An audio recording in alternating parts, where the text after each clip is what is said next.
आज की इस वीडियो में हम 5 टॉपिक पर बात करने वाले हैं। सबसे पहले बात करेंगे फखर जमान के बारे में, कुछ अपडेट निकल कर आ रही हैं, उस पर बात करेंगे।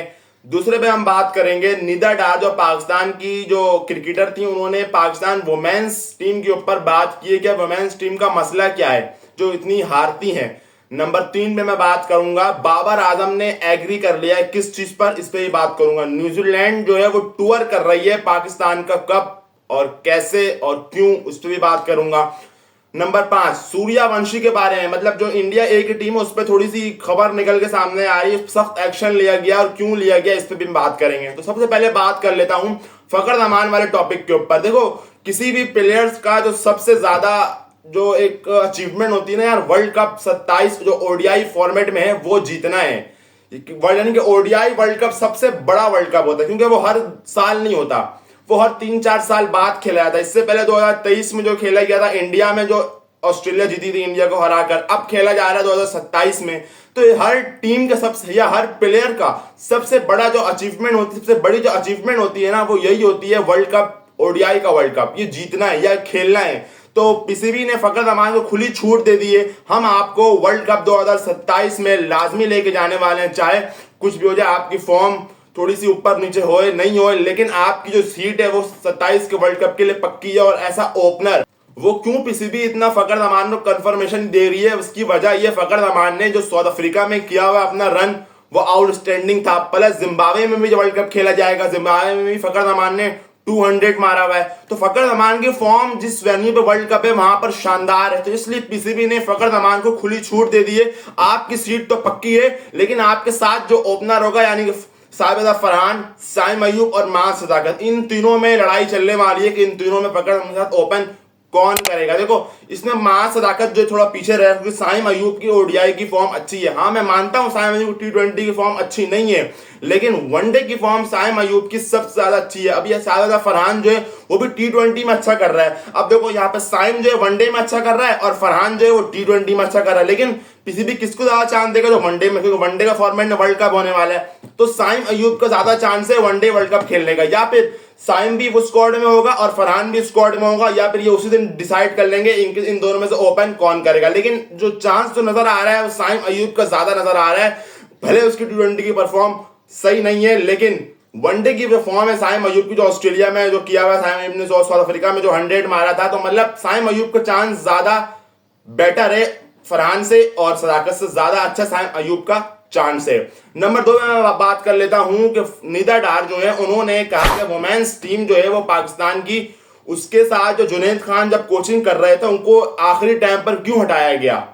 जी हाँ, जुनैद खान जब कोचिंग कर रहे थे तो पाकिस्तान वुमेन्स ने साउथ अफ्रीका को भी हराया था, न्यूजीलैंड में जाके भी अच्छी परफॉर्मेंस दी थी, तो उनको क्यों लास्ट टाइम पे हटाया गया। बात तो सही कह रही, जब एक कोच अच्छा कर रहा था आपका वहां पे, तो आपने उसको लास्ट टाइम पर हटाया, वहाब रियाज को वहां पे कोच बना दिया। अब वहाब रियाज को पीसीबी इतना ज्यादा ऑफर किया जा रहा है, रिस्पेक्ट के साथ बात कर रहा हूँ वहाब रियाज की, कि मतलब आप इतने सारी जगह कोचिंग कर रहे हो, आप मैनेजर बन गए तो कभी क्या बन जाते हो, कभी क्या बन जाते हो, तो लेकिन आपको पीसीबी एक ओहदा दे सुकून से जो आप करो उसमें भी। कभी आप कोच बन जाते हो, कभी आप सिलेक्टर बन जाते हो, कभी आप पाकिस्तान टीम के कोच बन जाते हो, कभी कुछ कभी कुछ कभी कुछ, कोई एक ओहदा लेना चाहिए वहाब रियाज को जिसमें वो तसल्ली से काम कर सके। तो निदा डार का यही कहना था कि जुनैद खान को हटाना, और पाकिस्तान की वुमेन्स की सबसे बड़ी जो परफॉर्मेंस की जो वजह है वो सबसे बड़ी यही है कि जुनैद खान को लास्ट टाइम पर पाकिस्तान की कोचिंग से हटाया गया है।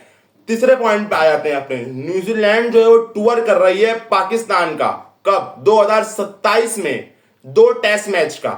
मसला यहाँ पे ये नहीं है, जो न्यूजीलैंड टूर कर रही है 2 टेस्ट मैच की सीरीज का, मसला यहाँ पे ये है कि जब न्यूजीलैंड की टीम आ रही है, पाकिस्तान क्रिकेट बोर्ड को चाहिए, वो न्यूजीलैंड जो आ रही है एफटीपी के अपने 2 टेस्ट मैच की सीरीज खेलने आ रही है, ठीक है, जो उनकी शेड्यूल है। अब लेकिन पाकिस्तान क्रिकेट बोर्ड को चाहिए यहाँ पर उनसे वनडे की बात करें, जब न्यूजीलैंड 2 मार्च में आएगी 27 के वर्ल्ड कप का जब साल चल रहा होगा, तो उनसे क्यों ना हम वनडे की भी रिक्वेस्ट कर लें, यार आप हमसे 4 वनडे भी खेल लो, हम हमारी वर्ल्ड कप की तैयारी हो जाएगी, उनकी वर्ल्ड कप की तैयारी हो जाएगी।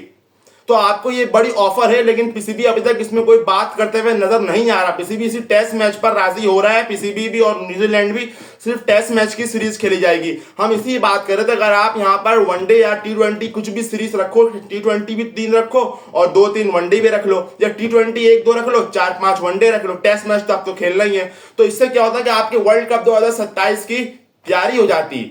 अब बात कर लेते हैं बाबर आजम के ऊपर। याद होगा बल्कि आपको, पीसीबी के जो चेयरमैन थे मोहसिन नकवी, आकिब जावेद, माइक हसन वगैरह, जो कुछ दिन पहले इन्होंने प्रेस कॉन्फ्रेंस की है और एक अजीब सा हमें टेंशन देके चले गए हैं कि सेंट्रल कॉन्ट्रैक्ट को लेके जो टेस्ट मैच खेलेगा वो ए में रहेगा, जो T20 खेलेगा वो सी में रहेगा, जो वनडे और T20 खेलेगा वो बी में रहेगा। इससे क्या हो जाएगा पता नहीं, इससे और आपकी क्रिकेट बर्बाद हो जाएगी। क्यों, अभी आपको मैं बता देता हूं। अब इससे क्या होगा कि आपको जो प्लेयर है उसकी फॉर्म पे कोई फर्क नहीं पड़ता, यानी कि पहले क्या होता था, उसकी जो रन है वो परफॉर्मेंस है वो नीचे आएगी तो खुद ब खुद उसका सेंट्रल कॉन्ट्रैक्ट ए से बी में आएगा या बी से सी में जाएगा, ठीक है, या सी से डी में जाएगा। अब क्या होगा, किसी भी जो टेस्ट मैच खेलता है वो ए में रहेगा, जो वनडे और T20 खेलता है वो बी में रहेगा, जो T20 सिर्फ खेलता है वो सी में रहेगा। ऐसा ही है। अब इससे क्या नुकसान जो क्या हो रहा है, अब मान चलो कि सऊद शकील है या समझ लो अब आगा है, अब सऊद शकील की जो परफॉर्मेंस है वो भी टेस्ट मैच में नहीं है। पहले बहुत अच्छी होती थी लेकिन अब जीरो परफॉर्मेंस हो चुकी टेस्ट मैच में, हमने देखा अभी अगेंस्ट बांग्लादेश।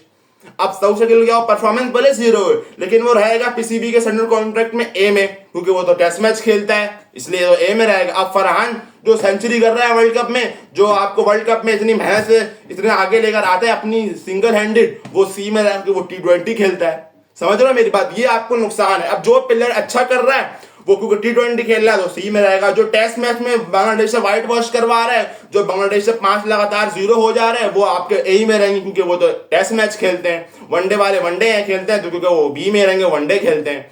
तो ये सारी चीजें मिलकर पाकिस्तान क्रिकेट को और बर्बाद कर रही है। पहले सही था कि परफॉर्मेंस होती थी, परफॉर्मेंस बेस पे आप डिसाइड करते थे, लेकिन हुआ ये है कि जो ए और बी और टेस्ट मैच कर दिया गया, इससे क्रिकेट और बर्बाद होगी। बाबर आजम ने खैर इस पे एग्री कर लिया, और क्यों ना करे, किसी प्लेयर को इतनी बड़ी ऑफर मिल रही है, भाई आप जैसी ही परफॉर्मेंस हो नहीं हो लेकिन आप टेस्ट मैच जरूर खेलना और आप वनडे जरूर खेलना, आपके अकाउंट में 50 लाख रुपए आ जाएंगे। तो कौन नहीं खेलेगा भाई, कौन नहीं खेल, सभी खेलेगा भाई। जल्दी जल्दी साइन करो, 40-45 लाख रुपए आएंगे, फटाफट साइन करो, जान छुड़ाओ, तो कौन नहीं करेगा। अब अपने बात कर लेते हैं अगले टॉपिक के ऊपर। हमारा जो अगला टॉपिक है वो है सूर्यवंशी। जी हाँ, इंडिया का जो प्लेयर है सूर्यवंशी, जो कि बहुत ज्यादा ट्रेंडिंग में चल रहा होता है क्योंकि उसकी परफॉर्मेंस ऐसी है कि सारी दुनिया उसकी बात कर रही है। सूर्यवंशी श्रीलंका टीम की जो लड़ाई हो गई थी, आपने देखा होगा या नहीं देखा तो मैं आपको बता दूं, इंडिया ए, अफगानिस्तान ए और श्रीलंका ए के दरमियान मैच हो रहा है। इंडिया ए कप्तान था तिलक वर्मा। अब तिलक वर्मा और श्रीलंकन टीम के दरमियान थोड़ी सी बहस हो गई क्योंकि ये मैच हुआ सुपर ओवर में जाके, और सुपर ओवर में ये मैच जीत गई श्रीलंका की टीम, और इंडिया ए को ये हजम नहीं हुआ कि श्रीलंका जीत कैसे गई। ठीक है, अब देखो इसमें 3 टीमें खेलनी में, इंडिया ए, अफगानिस्तान ए, श्रीलंका ए।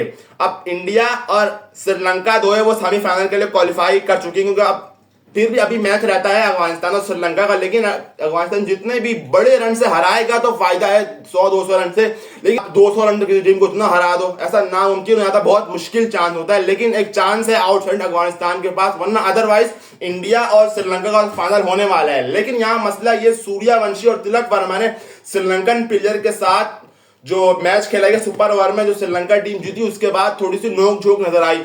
तिलक वर्मा ने एम्पायर के साथ भी किया बदतमीजी। अब इंडियन को जो चेयरमैन है बीसीसीआई के, जय शाह के बाद जो है, तो उन्होंने साफ सूर्यवंशी को कहा है और तिलक वर्मा को कहा है कि आप अपनी हुदूद में रहा करें, आप अपने एम्पायर से आया, आप किसी भी एम्पायर से इतनी ज्यादा बदतमीजी नहीं कर सकते। हमने आपको इंडियन फ्यूचर में भी लाना है। अगर आप नीचे लेवल पे इस तरह एम्पायरों के साथ या प्लेयर के साथ हाथापाई कर, क्योंकि ये लोग हाथापाई पे आ गए, श्रीलंका वाले इनको धक्का दे रहे, वो उनको धक्का दे रहे, मतलब इंडिया को देखो, इंडिया को हार हजम नहीं होती। मैं आपको कहता हूं ना, पाकिस्तान भी अगर एशियन गेम में किसी भी अभी इंडिया को हरा देना और उसके बाद हैंडशेक नहीं हो, फिर आप देखना जो इंडियन मीडिया इंडियन प्लेयर्स का हाल करेगा वो आप और हम बैठ के देखेंगे। यहाँ पर मैं आपको लिख के दे रहा हूं, सिर्फ पाकिस्तान हरा दे, फिर आप देखना।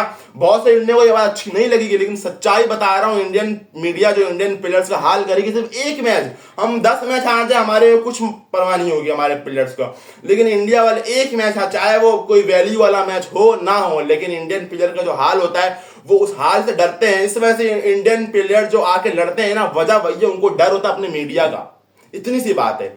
तो इंडियन चेयरमैन जो है बीसीसीआई के, उन्होंने साफ लफ्जों में कह दिया हमने आपको भाईजान इंडिया के फ्यूचर में लाना है आगे भी, तो आप इस तरह की हरकतों से गुरेज करें। और उन्होंने जो हेड कोच वगैरह उनको कहा है कि आप क्रिकेट पर फोकस करें, ना ही कि प्लेयर्स को इस तरफ लाएं। तो दोस्तों यही थी आज की वीडियो को लाइक कर लेना, चैनल को आदमी सब्सक्राइब कर लेना। मिलते हैं नेक्स्ट वीडियो में। अल्लाह हाफिज।